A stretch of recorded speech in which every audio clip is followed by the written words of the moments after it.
In hard dock. Yes. The way I understand. Here we go. We'll get a story. Apollo 11, Houston, go. Good, and call up from Houston, Apollo 11. Okay, Ron, thank you. Apollo 11, meaning that they're no longer Columbia and Eagle, but they are docked again in that configuration. Almost everything yet to be done by the Apollo 11 astronauts had been done earlier by Apollo travelers, but one thing was wonderfully unique. The crew of the Eagle had to move themselves and their priceless cargo of moon rock samples into the vehicle that had been known as Columbia. Then, the part of the limb that had carried them from the moon was discarded, just as the limb stage that had brought them to Tranquility Base was left behind. The Command and Service Module fired its engine at 12:56 a.m. on Tuesday, July 22nd, to get itself out of lunar orbit. Then the reunited trio of Voyagers was truly on its way home, 2 days away. The speed of the homeward-bound Apollo increased as it got nearer the Earth.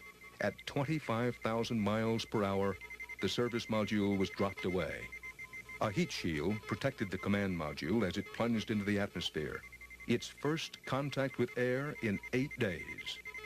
The small craft and its remarkable crew were all that remained of the original 3,000 tons of rocket and cargo and fuel that shook the Earth and ignited the imaginations of millions. My golly, they've got a visual contract from Orion 3. They're seeing this glowing re-entry like a comet coming back to the Earth's atmosphere. Now they're beginning to feel G-force for the first time right now in 8 days since they lifted off from the Cape.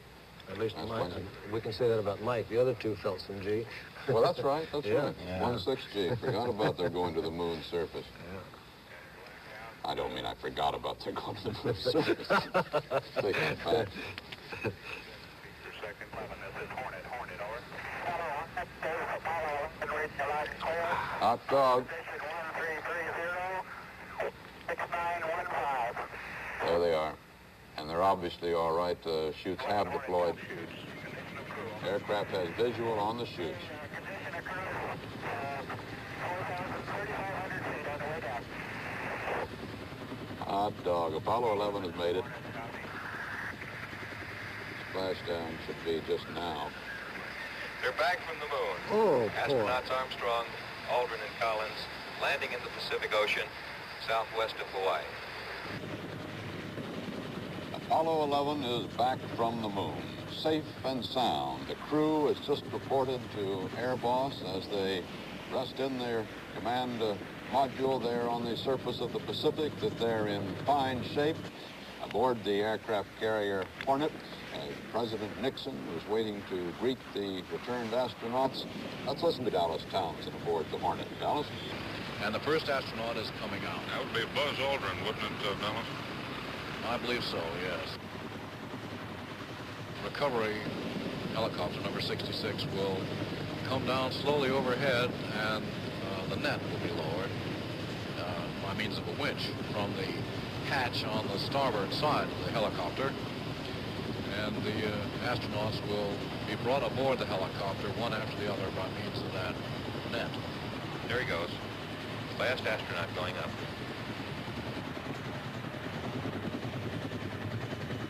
Third astronaut is now in the helicopter. The door is closed. The helicopter is going to come back to the ship now.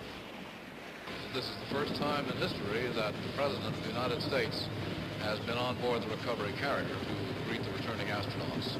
Recovery complete. Shut down. Have all your prayers been answered? Yes. I would like to say to the President, to the Presidents of the United States, President Nixon, President Johnson, President Kennedy, to all of NASA, to all of the contractors that have helped to make this flight successful, to the astronaut crew, to the men, the 3 men who made this historic flight, and to all the peoples of the world, we thank you for everything, your prayers, your thoughts, just everything. And if anyone were to ask me how I could describe this flight, I can only say that it was absolutely out of this world. Dr. Carpentier slides it open, and here they come. Man's dream and a nation's pledge have now been fulfilled. I believe that this nation should commit itself to achieving the goal before this decade is out of landing a man on the moon and returning him safely to the Earth. No single space project in this period will be more impressive to mankind or more important for the long-range exploration of space, and none will be so difficult or expensive to accomplish. The lunar age has begun. We may hope, but we should not believe in the excitement of today that the next trip or the ones to follow are going to be particularly easy.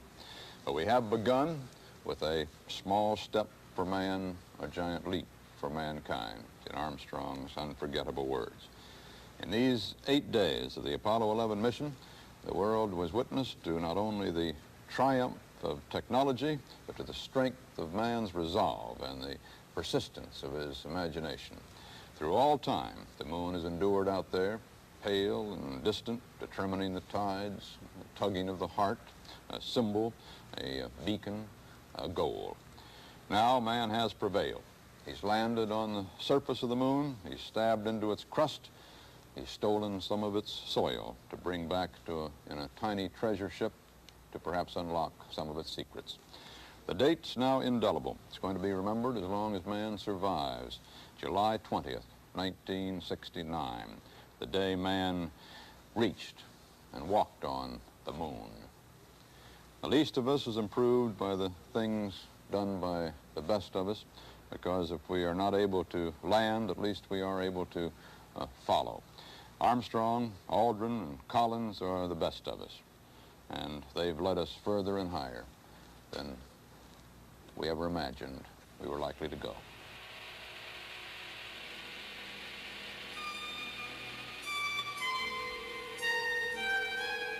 We had indeed, more than 600 million of us, been taken further and higher than we could have imagined.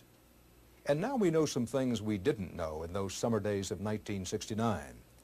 In his masterful takeover of the controls, Neil Armstrong landed the Eagle with something less than 10 seconds of fuel left. He and Buzz Aldrin were that close to a probably disastrous crash. And they and all the men and machines at the Space Center in Houston did not know just where they were on the foreign surface of the moon. They needed to know precisely to plot the rendezvous with Mike Collins in Columbia that would bring them home. It took more than 4 hours to compute the exact place. The footprints left by Armstrong and Aldrin will last no more than 500,000 years, wiped out by the relentless impact of micrometeorites. And there is this poignant thought. No one, not even the explorers themselves, heard a wonderful crunch of their boots in the sandy environment where there is no atmosphere to transmit sound. The silence persists, and so, of course, does memory. In time, shared memory is known as history. Surely, we shared something grand. Liftoff. We have a liftoff. What a moment. Man on the way to the moon. Houston, Oh, jeez. Tranquility Base here. The Eagle has landed. That's one small step for man, one giant leap for mankind. They're back from the moon. Astronauts Armstrong, Aldrin, and Collins landing in the Pacific Ocean, southwest of Hawaii. And if anyone were to ask me how I could describe this flight, I can only say that it was absolutely out of this world. Oh, boy.